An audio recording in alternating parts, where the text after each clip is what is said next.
Had a great on-site meeting with a client this morning. Got to go ahead to proceed on the next project.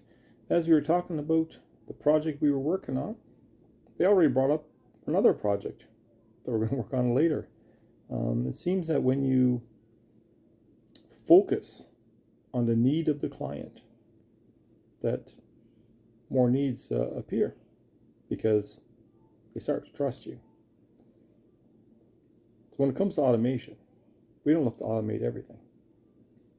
We look to automate the areas, the tasks that need to be automated, whether it's for safety, whether it's for process, whether it's for reduction of waste and quality control. You have a need in your process. You have a bottleneck somewhere.